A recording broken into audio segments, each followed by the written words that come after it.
We have 3 candidates with us this afternoon that are applying for the police chief position. Mr. Curtis W. Brain from North Chicago, Illinois. Lieutenant Sylvain McQueen, who's the interim police chief at the present time in the city, and Mr. Robert L. Spinks from Sequim, Washington.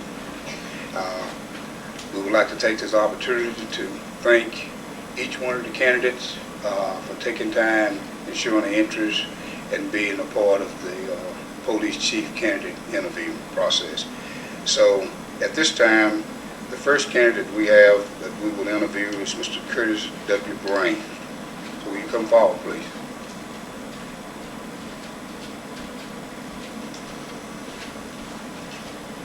And Mr. Brain, if you would, we'll give you 10 minutes opening remarks, and then you'll have 45 minutes for the interview process, and then we'll give you 5 minutes closing remarks. That's each candidate. And when questions are asked to each one of the candidates, we ask if you would just be specific and concise as possible so we can move the process along. Sure thing. All right. So thank you. At this time, you can begin with your opening remarks. Well, first of all, I'd like to thank the council and the committee, that subcommittee that selected myself to participate in this selection for the chief of police. And I'm looking forward to working, if I'm selected, working with the council and the citizen. Looking forward to the process.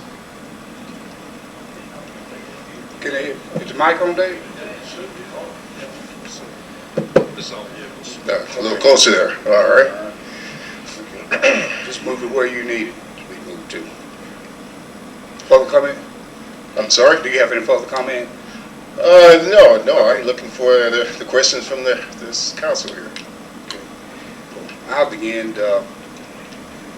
As chief of police, describe the ability that you possess to lead and to gain the confidence of the citizens in the city of Columbus.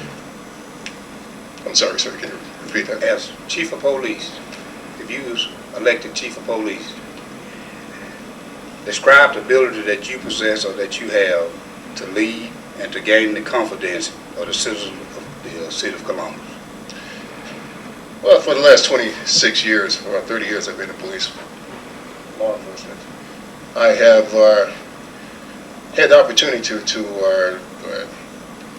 develop myself by working up the chain in my department. I was a patrol officer. I work investigation. I work major crime. I work undercover narcotics. I work gang task force. I've been promoted sergeant in 1994. I had an opportunity to take command of a narcotics team. I was the lieutenant of a patrol division, and I made deputy chief in 2001. As deputy chief of operation, I had the opportunity to work with the elected officials, the citizens. I was in charge of patrol and investigation at the time. But I had the opportunity to work on budgets, goals and objectives for the operation. I had a wealth of experience in administration. I'm looking forward to bring that knowledge and experience to the city of Columbus. And with the addition with my experience, I have a degree in criminal justice, a bachelor's degree. I have a master's in management and leadership. I'm working on my MBA currently, and with my education experience, I have a lot to offer.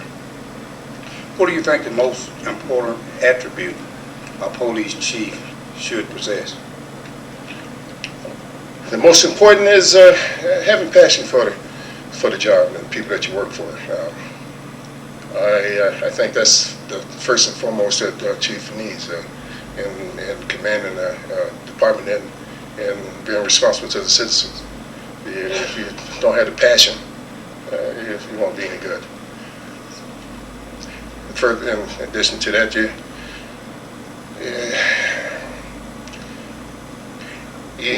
Sorry? Go ahead, finish. I lost my thought there. Go ahead, I'm sorry. Continue. Why would you want to be the chief of police in the city of Columbus?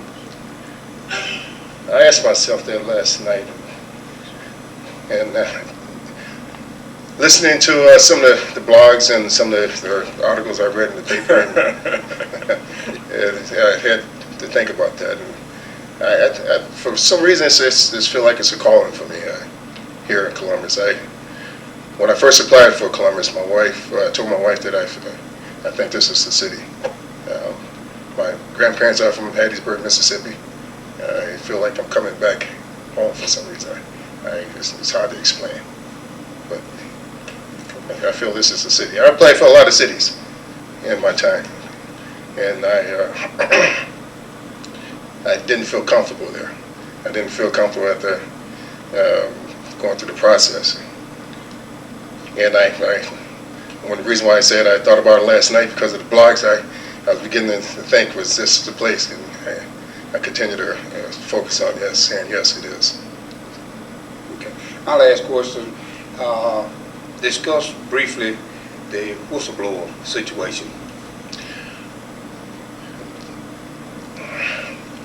Sometimes not reporting a crime is just as bad as committing a crime. I had a situation where a fleet manager came to me with some information, and with the evidence the information that he gave me and evidence that was presented, I felt that I had ethically and morally I had to report that to him. And not only morally and ethically, there's a official misconduct statute in Illinois.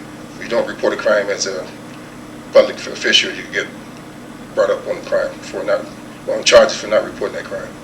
So I didn't have a choice to just keep it to myself. I had to report it. I had elected to report that to the mayor because I believe in clean your own house. I believe that giving that information to the mayor, I expected certain acts to be chosen in the right direction, and unfortunately it didn't go in that direction. I had the opportunity to go to the state's attorney, but again, I believe in cleaning your own house before you go outside. Unfortunately, it didn't go that way, and I had to protect myself, and I decided to take that action. Thank you. Councilman Taylor? Yes, sir. Mr. Blaine, as the mayor said, my name is Gene Taylor. My Yes, sir. first question to you is, how would you build a positive relationship with the stakeholders of this community? I'm sorry. How would you build a positive relationship with the stakeholders of this community? You build a relationship by being visible, getting out there and listening to their concerns, addressing the concerns, looking at the needs of the community and the stakeholders. And everybody have their own particular needs, and you have to address or try to address those needs. And that's the only way to do it. You have to get out there and be visible. Let them see you. If you're not there, you stay hidden all the time, you can't build a relationship. That's what the stakeholders outside or the people that you work for inside the station, inside the city. Tell me about your budgeting experience. I'm sorry, sir. Tell me about your budgeting experience, putting together a budget. Budget? Yes, sir. As Deputy Chief Operations, I was responsible for putting budgets together. I worked with the controllers at the time. I did budget justifications. I worked with the officers, the shift, the staff, in obtaining information so we could prepare the budgets. I have a wealth of experience in budget preparations and justification. Although I know that 90% of your budget is personnel, you got to fight with other departments to try to get the other 10% to address the needs of the department. But it's working with the elected officials and the other departments trying to meet their goals and budgets. Ms. Blaine, tell me what experience did you have that that's how you would prepare for this position? How did I prepare for this position?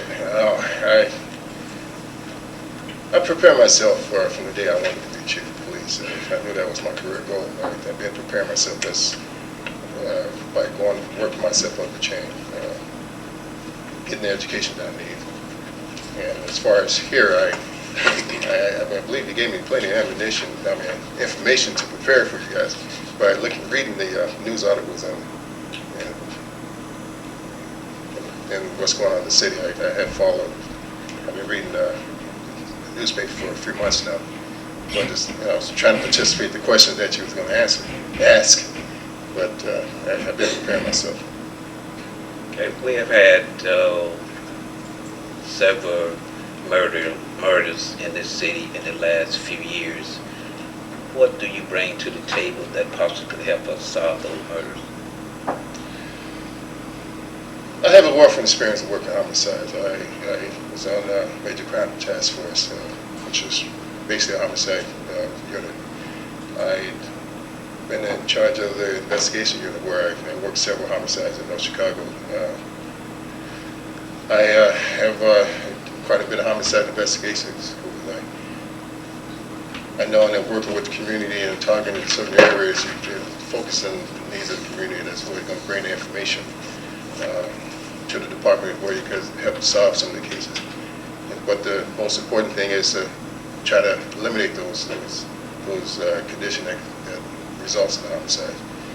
I like targeting this. You can see it's building up. If you've got a pulse on the community, you can see when trouble is about to start. So you got to focus on it. Target the cause of the problem that lead up to the homicides. Some things you cannot stop, but you can get a feel of it if you stay in tune with what's going on. Thank you. Oh, go ahead. Thank you, Mr. Blaine. Thank you. Councilman Mickey. Thank you, Mr. Mayor. Good evening, Mr. Green. How How you doing this evening, So sir? I'm doing well. You like this lovely city of Columbus, Mississippi? I love what I see so far, but the weather was quite surprising right now. Okay, sir. Thought you was in Chicago, huh? Hey, I didn't think I left. Okay, my first question, Mr. Green, is tell me about a time when you had to manage someone that you really didn't like. And this is a four-part question. I would also like to know what was your approach and what was the outcome and what did you learn from the experience. Now, if I need to repeat that, you gotta let me know. But the first part was just tell me about a time when you had to manage a situation of someone that you didn't like. You know, I don't let my emotion get to the point where I dislike anybody that I work with. I try to understand the person and accept them where they are. We never have to see eye to eye. So managing someone wouldn't be a problem, as long as you stick to the business. If you do your job, I'll do my job. If you spend a lot of time trying to deal with problem employees, it will consume you. So that's something that I really don't focus on, not liking someone.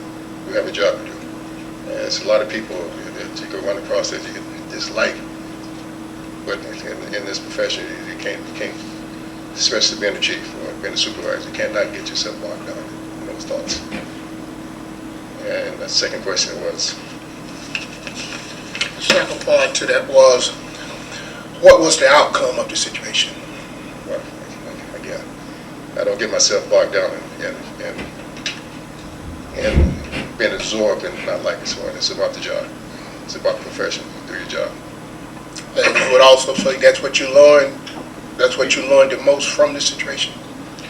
What I learned from it is that's something I learned long before I come to that conclusion about dealing with problem employees. You can't consume yourself with it. You can't bog yourself down with it. You have to keep moving forward and moving the organization.